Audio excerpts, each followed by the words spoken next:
How to fix PlayStation two-factor problem. To fix a PlayStation two-step verification issue, you simply have to use the backup codes generated during your initial setup to bypass the text message or Authenticator app prompt.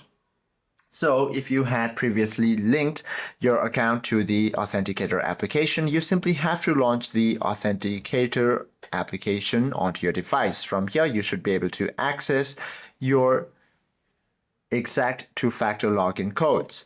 Or if you have previously sent this backup codes to your email, all you have to do is go ahead and launch email application onto your device, then search for that particular backup codes that you had previously sent to your account from the Steam.